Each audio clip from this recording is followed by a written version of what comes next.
네, 목요일 2부는 알아두면 돈이 되는 노동법 알돈노 시간입니다. 최근 몇 년간 최저임금 상승률이 과거보다 높아지면서 인건비로 인한 영세 소상공인들의 어려움을 해결해주기 위한 일자리 안정자금 제도가 시행돼 왔는데요.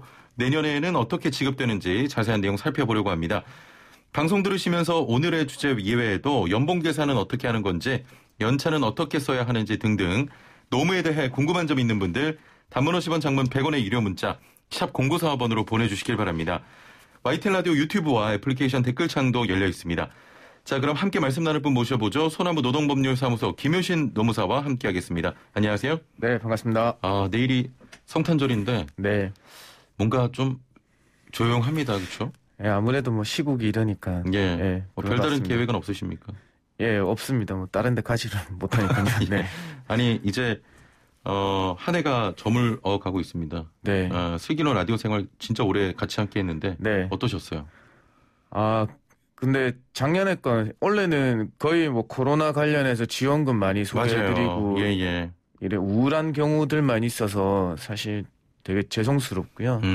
예, 좀 더 좋은 제도, 더 어려운 사람들을 위한 더 좋은 제도를 더 소개시켜 드렸어야 되는데.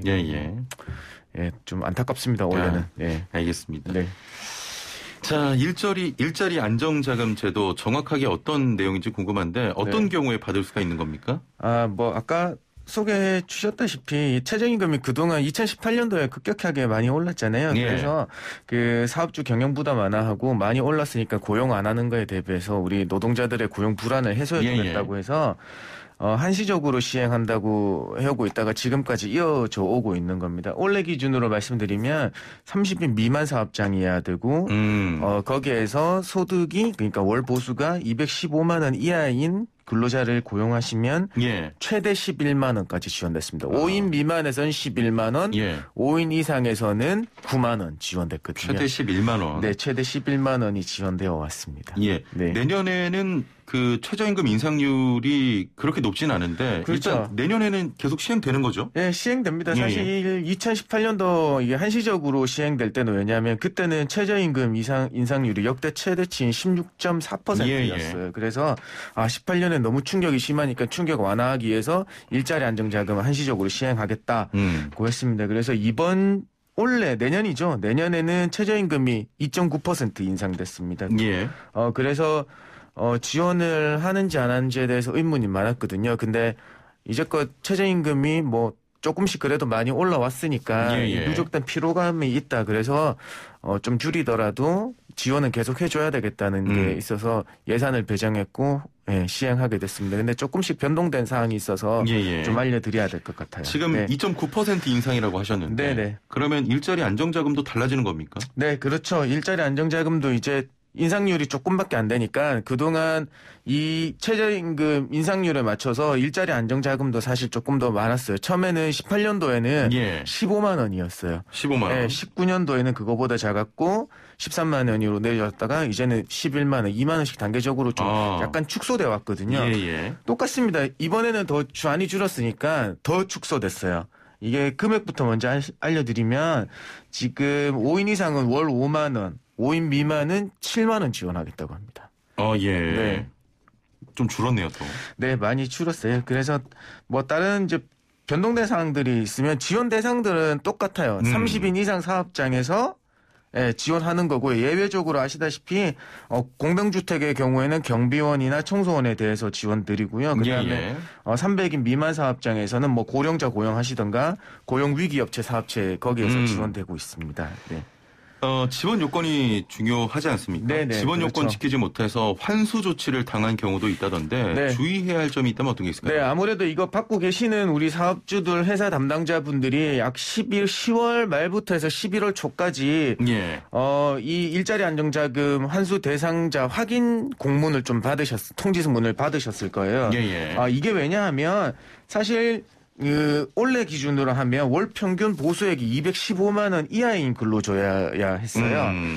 그래서 이 월 평균 보수액이라는 게 그 당시 때 215만 원만 기준으로 한 게 아니라 이 전체 평균을 가지고 그러니까 그 연도 중에 받은 보수의 평균을 가지고 낸 월 평균 보수 그러니까 말 그대로 예, 그래서 이 월평균 보수를 초과를 판단해서 우리 19년도에 입사하신 분들은 연말 정산을 실시해서 근로소득이 신고되었잖아요. 그거랑 신고한 금액에서 이 일자리 안정자금의 월평균 보수가 넘었다고 하면 거기에 대한 확인 조치가 있어서 예, 환수 조치가 들어갔었거든요. 네, 그래서 사실 이제 이걸 내년에도 알아두셔야 되는 거냐 왜냐하면 내년에는 월평균 보수가 219만 원 이하인 근로자까지 지원이 돼요. 그래서 처음에는 그랬지만 이 변동성 급여가 많으신 분들 연장 근로하면 연장 근로 수당이나 휴일 근로 수당 부가적으로 많이 주신 분들 같은 경우에는 그걸 조금 예정을 해보고 좀 시뮬레이션 해보고 신고하시는 조금 그런 게 필요하겠습니다. 잠깐 헷갈리는 게 그 월 보수와 월급의 차이는 뭡니까? 이 월 보수와 월급의 차이는 비과세 항목은 뺀 금액이 저기 월 보수라는 거고요. 월 급여는 그냥 그 우리가 다 얘기하는 급여를 말하는 이런 거예요. 월 급여가 230만 원이다라는 근로자는 만약에 비과세가 식대랑 6세 이하 자녀가 있을 때는 육아수당이라고 해서 각각 10만 원씩 비과세 처리를 해줄 수 있거든요. 그러면 230만 원에 에서 그 비과세 20만 원을 빼면 결국에 2분의 월 보수는 210만 원이다. 이렇게 되는 겁니다. 월급이 더 포괄적인 개념. 그렇죠. 월급은 다 개념하는 거고 월 보수는 사실 식대나 뭐 차량 유지비, 육아수당에서 과세되지 않는 금액을 얘기하는 겁니다. 비과세. 알겠습니다. 올해 코로나19로 좀 어려움이 많으셨는데 지원금이 줄어든다고 하니까 좀 반가운 소식만은 아닌 것 같아요. 네, 맞습니다. 이 지원금을 받으면서 주의해야 할 점이 있다면 어떤 게 있을까요? 이 올해하고 계속 이어지는데요. 사실 퇴사 후 신청하시면 지원되지 않습니다. 퇴사 후에? 그러니까 사실 소급해서 돼야 되는 거 아닌가 하는 그 의문이 있으신데요.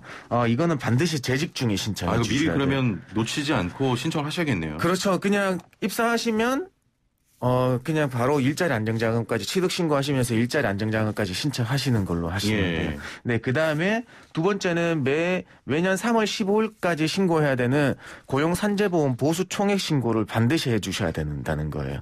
이 보수 총액 신고는 뭐냐 하면 전년도에 고용한 근로자들의 총 보수를 얼마인지를 신고하는 거거든요. 그래서 요거를 꼭 해주셔야 되고요. 근데 3월 15일이라고 했지만 사실 여기서 허용 기간을 두고 있는데 7월 말까지만 보수 총액을 꼭 신고한다고 하면 중단하지 않겠다는 입장입니다. 그다음에 세 번째는 인위적 감원이 없어야 돼요. 인위적 감원이란 뭐냐면 회사 불황에 의한 권고사직이라든지 뭐 근로자 기책사유에 의한 해고라든지 이런 부분이 없어야 됩니다. 그래서 만약에 인위적 감원을 했다고 하더라도 이런 사유들을 우리 근로복지공단에 소명이 된다고 하면 또 예외적으로 허용해주고 있거든요. 그래서 인위적 감원이 없어야 되는 게 원칙이다라는 거 말씀드립니다. 그다음에 일자리 안정자금을 받으면 두루누리 사회보험 지원이 또 되고 있어요. 왜냐하면 근데 상이한 점이 있죠. 일자리 안정자금은 30인 미만 사업장에서 되는 반면에 두루누리 사회보험, 고용보험과 국민연금에 지원해주는 거는 10인, 상시근로자 10인 미만 사업장에서만 적용된다는 거예요. 두루누리 사회보험은 10인 그렇죠. 미만? 네네. 사업장의 규모, 근로자의 수에 따라서 다릅니다. 그 다음에 두 번째는 올해 기준으로 일자리 안정자금 215만 원 이하. 그런데 두루누리 사회보험은 215만 원 미만이라는 거예요. 214만 원까지만 허용된다는 거였죠. 내년에는 그러면 일자리 안정자금은 219만 원이니까 일자리 219만 원 이하가 되는 거고요. 두루누리 사회보험은 218만 원 이하까지만 되는 거예요. 일단 이것도 확인을 좀 하시고. 그렇죠. 왜냐하면 이게 혼동되셔 똑같이 신고하시는 바람에 두루누리 사회보험 국민연금에서 또 환수가 되는 경우도 또 있거든요. 그래서 이 부분을 좀 주의해 주셔야 돼요. 알겠습니다. 자, 노무 상담도 계속 받고 있습니다. 이 시간 상담 문자 많이 오는 시간인데요. 선착순으로 진행되기 때문에 노무 관련 또 직장 관련 고민 있으신 분들은 지금 바로 서둘러서 단문 50원 장문 100원의 유료 문자 샵 0945번으로 보내주시길 바랍니다. 애플리케이션 댓글창으로도 남겨주셔도 잠시 후에 상담 가능합니다. 자, 그러면 또 어떤 점이 달라진 부분이 있습니까? 그 외에 또 다른 달라진 점은 올해 지원받았다고 해서 내년에 그냥 그대로 있으시면 안 돼요. 다시 또 신청을 다시 해야 신청을 다시 각 근로자별로 지원 대상을 확인하신 다음에 다시 신청해 주셔야 된다는 거고요. 그다음에 이거는 신청 마감 기간이 변경된다고 알려드려야 될 것 같아요. 예. 원래는 재직 중이라도 신청 안 하셨으면 12월 14일까지 이번 주 월요일까지 신청하셨다고 하면 소급해서 다 재직 중이면 지원해 드렸거든요. 예. 내년에는 11월 30일까지다.